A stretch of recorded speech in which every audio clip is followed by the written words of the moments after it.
गांव डोंगरपुर, जहां शाम होते ही लोग अपने दरवाजे बंद कर लेते थे तथा रात के 12 बजते ही न कोई गांव से बाहर निकलता और न ही कोई गांव जाता, क्योंकि गांव से करीब 2 किलोमीटर दूर एक पुराना पगडंडी वाला रास्ता है जिसे सब शमशान का रास्ता कहते हैं। वो रास्ता ज्यादा चौड़ा नहीं है, दोनों ओर बबूल के घने पेड़ हैं जिनकी शाखाएं नीचे झुककर ऐसे लटकती हैं जैसे किसी को पकड़ लेंगी। दिन में भी वो रास्ता थोड़ा अजीब लगता है, जैसे हवा वहां से होकर नहीं रुककर गुजरती हो। और रात का तो पूछो ही मत। लोग कहते हैं वहां हमेशा ठंडी हवा चलती है, चाहे गर्मी हो या बरसात, और उस हवा में मिट्टी की नहीं चिता की महक आती है। कई बार लोगों ने वहां अकेले चलते हुए अपने पीछे कदमों की आवाज सुनी है, पर जब मुड़कर देखा तो कोई नहीं। कुछ तो है वहां, कोई छाया, कोई पुरानी आत्मा जो हर रात उसी रास्ते पर भटकती है। गांव के बड़े बुजुर्ग साफ कहते हैं, रात को अगर वो रास्ता पार करना पड़े तो सिर झुकाकर और बिना पीछे देखे निकल जाना, और कभी भी उस मोड़ पर किसी अजनबी को देखकर बात मत करना, क्योंकि जो वहां दिखता है वो हमेशा इंसान नहीं होता। रमेश इसी गांव का एक 28 साल का युवक है जो शहर में मजदूरी करता है। सीधा सादा इंसान, वह काम से फुर्सत मिलते ही घर लौट आता था। पर उस दिन किस्मत कुछ और ही लिखवा कर आई थी। रमेश को उस दिन फैक्ट्री में ओवरटाइम लग गया था और डोंगरपुर को जाने वाली आखिरी बस भी देर से चली थी। रमेश बहुत थका हुआ था और उसे घर पहुंचने की जल्दी थी। आज बस में रमेश के अलावा कोई और यात्री भी नहीं था। बस लगभग खाली चल रही थी। जब रमेश डोंगरपुर के बस स्टॉप पर उतरा तब घड़ी रात के 1 बजा चुकी थी। चारों ओर बस अजीब सी खामोशी पसरी हुई थी, इतनी गहरी कि अपनी सांसों की आवाज भी तेज लगने लगी। गांव तक पहुंचने के 2 रास्ते थे। एक तो पक्की सड़क से होकर जाता था जो लंबा था लेकिन सुरक्षित और साफ सुथरा था। वहीं दूसरी ओर वही छोटा रास्ता था जिसे लोग शमशान वाला रास्ता कहते थे।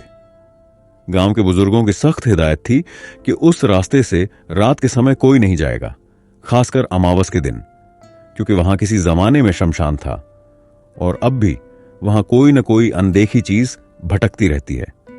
लेकिन रमेश थक चुका था। दिन भर की मजदूरी के बाद बदन जवाब दे रहा था और देर भी हो चुकी थी। फैक्ट्री से निकलते निकलते अंधेरा घेराया था और अब अगर वो पक्की सड़क पकड़ता तो घर पहुंचते पहुंचते रात और गहरा जाती। उसने खुद से कहा, अब और देरी नहीं, शमशान वाला रास्ता ही पकड़ता हूं, जल्दी घर पहुंचना है।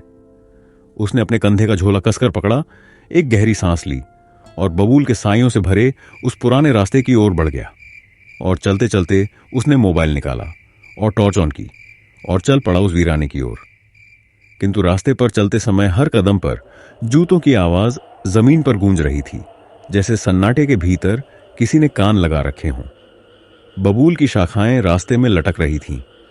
कहीं कहीं झाड़ियों से अजीब सी सरसराहट उठ रही थी तथा टॉर्च की रोशनी आगे के रास्ते को काटती हुई चल रही थी। पर लगता था जैसे अंधेरा उसे हर बार निगल जाना चाहता हो। रमेश के कदम धीरे धीरे और भारी होते जा रहे थे और उस अकेलेपन में सिर्फ उसकी सांसों की आवाज थी और कंधे पर पसीने की ठंडी धार। उसे तब तक पता नहीं था कि यही रात उसकी जिंदगी की सबसे भयानक रात बनने वाली है। चांदनी उस रात कुछ अलग ही थी, ना रोशनी देती थी, ना अंधेरा पूरा करती थी। पेड़ों की टहनियां हवा में ऐसे हिल रही थीं मानो किसी अदृश्य चीज को रास्ता दे रही हों। चारों ओर गहराता सन्नाटा था, लेकिन उस सन्नाटे में भी कुछ था, कुछ जो सुनाई नहीं देता पर महसूस जरूर होता था। पत्थरों से भरा वो रास्ता, सूखी झाड़ियां और इधर उधर बिखरे बबूल के कांटे अब उसके सामने साफ दिख रहे थे। लेकिन ये राहत कुछ ही सेकंड की थी। अचानक टॉर्च की रोशनी झपकी और बुझ गई। एकदम सन्नाटा। रमेश की सांस रुक गई। उसने मोबाइल को जोर जोर से हिलाया, पावर बटन दबाया, स्क्रीन को देखा। बैटरी, ना सिग्नल, ना टॉर्च, ना कोई रोशनी। अब वो अकेला था, बिल्कुल अकेला, और अंधेरे के बीच अब सिर्फ चांद था, वो भी बदली से ढका हुआ, जैसे ऊपर आसमान भी सब देख रहा हो पर कुछ बोलना नहीं चाहता। रमेश ने हिम्मत जुटाई, गला खंखारा और धीरे धीरे आगे बढ़ने लगा। लेकिन अब रास्ता वैसा नहीं लग रहा था। हर पेड़ की परछाई एक झुकी हुई परछाई जैसी लग रही थी, हर झाड़ी जैसे किसी के बैठने की जगह हो। हवा के झोंके अब सीधे कान के पास से गुजरते हुए लग रहे थे, जैसे कोई सांस ले रहा हो, बहुत करीब से। और फिर उसने साफ सुना किसी के पांव की घिसटती हुई आवाज पीछे से। एक पल को उसकी रूह अंदर से कांप गई। वो ठिठक गया। धड़कन इतनी तेज हो गई कि लगा छाती से बाहर गिर पड़ेगी। धीरे से उसने गर्दन घुमाई। पीछे कुछ नहीं था, लेकिन वो एहसास, वो कोई है वाली घुटन अब और भी ज्यादा गाढ़ी हो रही थी। वो तेज तेज कदमों से आगे बढ़ा और तभी सामने का मोड़ आया और वहां सड़क के किनारे एक आदमी बैठा था, झुका हुआ, जैसे जमीन को घूर रहा हो, बिल्कुल शांत, जैसे सदियों से वहीं बैठा हो। उसकी पीठ टेढ़ी थी, कंधों पर एक फटा हुआ झोला और सिर पर कसकर बांधा गया गमछा, लेकिन चेहरा नहीं दिख रहा था। रमेश आश्चर्य में था कि इतनी रात को इस सुनसान रास्ते पर कोई क्यों बैठेगा। भला यह सब सोच रमेश का शरीर वहीं जम गया था और पैर कांपने लगे थे। वह उस आदमी को देखने की कोशिश कर ही रहा था कि तभी वो आदमी बिना सिर उठाए धीरे से बोला, बिल्कुल धीमे, जैसे मौत फुसफुसा रही हो, ए रमेशवा, बीड़ी है का? ये सुन रमेश की सांस वहीं रुक गई। उसने तो अपना नाम बताया ही नहीं, फिर ये कौन था? और उस आदमी ने फिर से कहा, बस एक बीड़ी पीला दे बेटा। रमेश ने जैसे तैसे हिम्मत बटोर कर कहा, बीड़ी तो नहीं है चाचा। और फिर वो आदमी धीरे से उठा और उसकी गर्दन जब सीधी हुई तथा वह धीरे धीरे अपने पैर घसीटते हुए जब रमेश की तरफ आने लगा तो रमेश ने देखा उसके पैर उल्टे हैं और उसकी आंखें नहीं थीं तथा आंखों की जगह बस दो काले गहरे खाली गड्ढे थे जो उसे ऐसे घूर रहे थे जैसे कई रातों से भूखे हों। और वो आदमी अब और पास आ चुका था। उसकी सड़ी हुई देह से उठती राख जैसी गंध रमेश की नाक में ढस रही थी। फिर उसने गर्दन उठाई और अपनी सूनी गड्ढों जैसी आंखों से रमेश को देखा और बोला, अरे बीड़ी तो दे जा। उसकी आवाज जैसे किसी गहरी कब्र से आई फुसफुसाहट हो, सूखी, बर्फ सी ठंडी और मौत जैसी धीमी। बहुत ठंडी हो रही है यहां। उसने कांपती उंगलियां आगे बढ़ाईं, जो जली हुई लकड़ी जैसी काली थीं, जैसे किसी चिता से खींच कर निकाली गई हों। बस एक कश मारना है, फिर चला जाऊंगा। रमेश सन्न रह गया। उसके पैर मानो जमीन में गड़ गए। वह भागना चाहता था पर भाग नहीं पा रहा था। और अब वह आदमी कहते कहते हंसने लगा, पर वो हंसी हंसी साधारण नहीं थी। वो अंदर तक चीर देने वाली चीख थी जो हंसी का भेस ओढ़े हुए थी। उसकी हंसी जैसे सीने को काटकर भीतर घुसती जा रही थी। रमेश को लगा जैसे कोई बर्फीली धार उसकी पसलियों के बीच से गुजर रही हो। और तभी पेड़ों में पत्तियां नहीं हिली, पर पूरा जंगल हिल गया। पर हवा की वजह से नहीं, बल्कि उस हंसी की गूंज से जो अब पत्तों में नहीं चीखों में बदल चुकी थी। हर टहनी, हर शाख जैसे किसी अनदेखे दर्द से कांप रही थी।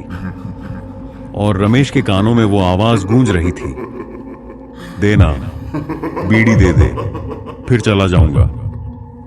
पर वो जानता था वो जाने वाला नहीं है। रमेश ने बिना पीछे देखे दौड़ लगाई। चप्पल पैर से निकल गई, मगर उसने रुकना तो दूर, मुड़कर देखा तक नहीं। रास्ता ऊबड़ खाबड़ था, कहीं पत्थर, कहीं कीचड़। लेकिन उस वक्त शरीर को कुछ महसूस नहीं हो रहा था, सिर्फ सांसें और दिल की धड़कन, जैसे दोनों कांप रहे हों। पीछे से वो आवाज आई, बिल्कुल साफ, बिल्कुल पास, रुक, बीड़ी तो दे दे। रमेश के पूरे शरीर में जैसे किसी ने बर्फ खोल दी हो। फिर आवाज दोबारा आई, इस बार धीमे, लेकिन सीधे उसकी रीढ़ में उतरती हुई, तू तो रमेशवा है ना, याद कर। उसकी टांगें अचानक डगमगाई। ये नाम रमेशवा ऐसे बोला गया जैसे कोई सालों से जानता हो उसे। लेकिन रमेश जानता था पीछे जो भी है वो इंसान नहीं है। अब रमेश की सांस घुटने लगी थी। हर चीज धुंधली दिख रही थी। रमेश को दूर एक धुंधले मंदिर का गुंबद दिखा। वह हिम्मत बटोरकर उसी तरफ भागा, गिरा, खिसट्टा, उठकर फिर भागा और गिरता पड़ता किसी तरह गांव के पहले मंदिर तक पहुंच गया। मंदिर की टूटी सीढ़ियों पर जैसे ही पांव रखा, घुटनों ने जवाब दे दिया। वो वहीं पत्थर की दहलीज पर औंधे मुंह गिर पड़ा। होंठ सूख चुके थे, सांसें कांप रही थीं और अगले ही पल उसकी चेतना अंधेरे में डूब गई। दूसरी तरफ गांव में रमेश के इतनी देर भी घर न आने के कारण उसके परिवार वाले परेशान थे और वह रमेश के सभी यार दोस्तों को फोन करके पूछ रहे थे कि रमेश कहां है और वो अब तक घर क्यों नहीं पहुंचा। पर उसके किसी दोस्त को कुछ नहीं पता था। अगले दिन सुबह जब गांव के कुछ लोग मंदिर में पूजा करने पहुंचे तो रमेश को मंदिर के सामने बेसुध पड़दहा देख सब सन्न रह गए। उसके चेहरे पर डर ऐसा था जैसे किसी ने उसकी आत्मा को मरोड़ कर रख दिया हो। शरीर तो होश में आया, लेकिन आंखें अब भी रात में अटकी थीं। वह तुरंत उसे घर ले आए और उसे होश में लाने का प्रयास करने, किंतु जब रमेश होश में आया, कांपते होंठों से बस यही कह सका, डरी हुई आवाज में, वो बैठा था रास्ते में, बीड़ी मांग रहा था और उसके पांव उल्टे थे। ये सुनकर घर की औरतें पीछे हट गईं। मर्द चुपचाप एक दूसरे का चेहरा देखने लगे। तभी गांव के सबसे बुजुर्ग सुखलाल काका धीमे से बोले, अरे वो बिरजू होगा। कौन बिरजू? किसी नौजवान ने पूछा। सुखलाल की आवाज अब और धीमी हो गई, जैसे किसी राज की दरार खुल रही हो। बिरजू बहुत साल पहले इसी रास्ते पर मरा था। वह कभी इसी गांव का एक आदमी था, हट्टा कट्टा, मजदूरी करता था, पर एक लत ऐसी थी जो उसे बर्बाद कर गई, बीड़ी की लत। बिरजू बीड़ी का ऐसा दीवाना था कि हर आधे घंटे पर बीड़ी चाहिए होती थी, चाहे खेत में हो, घर में हो, पूजा में हो या श्मशान में। उसकी जेब में बीड़ी का बंडल और माचिस हमेशा रहती थी। अगर बीड़ी खत्म हो जाए तो वो किसी का भी पीछा करने लगता था, किसी को भी पैसे फेंक कर कहता, एक बीड़ी पीला दे, हाथ जोड़ता हूं। गांव वाले मजाक में कहते थे, बिरजू का अगर खून निकाला जाए तो उसमें तंबाकू ही मिलेगा। लेकिन एक रात कुछ ऐसा हुआ जो सब बदल गया। अमावस की रात थी, तेज आंधी चल रही थी, बिजली चमक रही थी और बिरजू उस दिन मजदूरी से बहुत देर से लौटा था। वो सीधे अपनी झोपड़ी पहुंचा, लेकिन जैसे ही जेब टटोली, बीड़ी का बंडल खाली निकला। उसका चेहरा तमतमा गया। वो पागलों की तरह इधर उधर दौड़ने लगा। दुकानें बंद थीं, रास्ते सुनसान। वो खेतों के बीच, नाले के किनारे, यहां तक कि श्मशान तक भटक आया, पर कहीं बीड़ी नहीं मिली। तलब की तड़प उसके होश छीन रही थी। वो जमीन पर लौटता रहा, अपने सीने पर खुद मुक्के मारता रहा। गला सूख गया और पागलों की तरह चीखने लगा। आंखों से खून टपकने लगा और तभी वो चुप हो गया। किंतु क्योंकि बिरजू अक्सर खेत में मजदूरी करने के बाद वहीं पर बनी एक झोपड़ी में सोता था, इस कारण किसी को पता भी नहीं चल पाया कि वह अपने खेत पर तड़प तड़प कर दम तोड़ रहा है। किंतु अगले दिन सुबह जब गांव का एक लड़का नदी किनारे मछलियां पकड़ने गया तो उसने देखा कि खेत के किनारे एक लाश पड़ी थी, जिसकी आंखें खुली थीं, मुंह आधा खुला, जैसे किसी से मरते मरते भी बीड़ी मांग रहा हो। लाश को देखने वालों ने बताया, उसके होंठों पर तंबाकू की राख जमी थी, लेकिन उंगलियों में बीड़ी नहीं थी। गांव वालों ने उसे जला तो दिया, पर तब से हर अमावस्या की रात के तीसरे पहर जब भी कोई उस पुराने रास्ते से गुजरता है तो एक परछाई पीछे पीछे चलती है। बीड़ी की जली हुई महक हवा में घुल जाती है और कभी कभी किसी के कान के पास फुसफुसाहट होती है, एक बीड़ी दे दे भाई, बड़ी तलब लगी है। पर उसे जब भी किसी ने बीड़ी दी, वह कभी लौटकर नहीं आया। इसीलिए कहता हूं बेटा, अगर रात में कभी तुम्हें उस रास्ते पर चलते समय कोई आवाज दे और बीड़ी मांगे तो वहां कभी मत रुकना, तुरंत वहां से दौड़कर भाग जाना। क्योंकि अब वह बिरजू मरने के बाद लोगों से सिर्फ बीड़ी नहीं मांगता, बल्कि बीड़ी के रूप में उनकी आत्मा मांगता है। और जब कोई उसे बीड़ी दे देता है तो बिरजू उसके शरीर से उसकी आत्मा को ले लेता है। क्योंकि जो तलब में मरा हो वो कभी तृप्त नहीं होता, और अब उसकी तलब बीड़ी तक सीमित नहीं रह गई है। और बिरजू अब सिर्फ आत्मा नहीं है, वो अब तलब की भूख है। वो बीड़ी नहीं, तुम्हारी सांसें चाहता है। काका की बातें सुनकर अब माहौल में सिहरन फैल गई थी। उन्होंने आगे कहा, तब से हर साल सावन की अमावस्या की रात जो कोई भी राहगीर वहां से गुजरता है वो उससे बीड़ी मांगता है। रमेश आज भी जिंदा है, मगर उस रात के बाद से उसने उस रास्ते की ओर कभी मुंह तक नहीं किया। उस खौफनाक रात को अब 5 साल बीत चुके हैं। गांव के लोग तो धीरे धीरे उस बात को भूलने लगे हैं, मगर रमेश की आंखों में आज भी वो रात जिंदा है जब उसने उस सूनी पगडंडी पर किसी को बैठे देखा था, और फिर वो बीड़ी की तलब में मरा हुआ बिरजू। रमेश अब गांव में अक्सर लोगों को आगाह करता है, खासकर नौजवानों को, उस रास्ते पर मत जाया करो। मैंने खुद देखा है उसे, वो अब भी वहां बैठता है हर अमावस्या की रात। पर गांव के कुछ युवक उसकी बातों को मजाक समझते हैं। अरे रमेश भैया, अब आप भी बूढ़ों वाली बातें करने लगे। बिरजू की आत्मा और बीड़ी, हाँ हाँ हाँ, और कुछ सुनाओ। रमेश चुप हो जाता है, फिर धीमे स्वर में बस इतना कहता है, कभी मैं भी तुम लोगों की तरह था, हंसता था, डर को बकवास समझता था। लेकिन उस रात जब मैंने उस मोड़ पर पीछे मुड़कर देखा था और वो बैठा था, अधमरा सा, सूखा हुआ, आंखें बिना पलक झपकाए मेरी तरफ घूर रही थीं। वो आगे कुछ नहीं कहता, बस दूर देखता रहता है। लेकिन गांव के बड़े बुजुर्ग जानते हैं कि रमेश झूठ नहीं बोलता, और ये भी जानते हैं कि हर अमावस्या की रात बिरजू की आत्मा उसी पगडंडी पर बैठती है, सूखी जमीन पर झुका हुआ, जैसे बीड़ी का इंतजार कर रहा हो। कहते हैं जो भी उस रात उस रास्ते से गुजरता है वो आवाज जरूर सुनता है, भैया एक बीड़ी दे दो। और अगर तुमने बीड़ी दे दी तो शायद तुम बच ना पाओ, और अगर उसके पांव उल्टे निकले तो फिर सुबह तुम्हारा शरीर तो मिलेगा पर जान नहीं। और गांव के लोग आज भी कहते हैं, अगर कोई रात के अंधेरे में बीड़ी मांगे और उसकी चाल अजीब लगे तो मत रुकना, दौड़ जाना, क्योंकि वो बिरजू अब भी अपनी अधूरी आखिरी बीड़ी के लिए किसी की सांसें मांगता है। अगर रमेश ने गांव के बुजुर्गों की बात को यूं ही हवा में न उड़ाया होता, अगर उसने उनकी चेतावनी को मजाक समझकर अनसुना न किया होता, तो शायद उसकी जिंदगी में वो भयावह रात कभी ना आती। बुजुर्ग जब कुछ कहते हैं तो वो केवल बातों का पुलिंदा नहीं होता, वो अनुभव की आंच में तपे हुए शब्द होते हैं। पीढ़ियों की पीड़ा, सच्चाई और सीख उस एक सलाह में छिपी होती है। रमेश ने जब गांव के बूढ़े बाबा की बात सुनी थी, उस पगडंडी से मत जाना बेटा, रात के वक्त वो रास्ता जिंदा नहीं जागता है, तो वो हंस पड़ा था। उसे लगा था ये सब बस पुराने जमाने की डरावनी कहानियां ही हैं, जो लोगों को डरा कर घर में बंद रखने का बहाना है।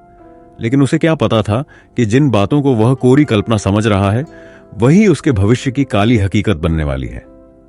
उस रात जब रमेश अकेला उसी रास्ते से गुजरा, तब उसे समझ आया कि बुजुर्गों के शब्दों में कोई जादू नहीं था, बल्कि वो एक खामोश चेतावनी थी जो अब देर हो चुकी थी समझने के लिए।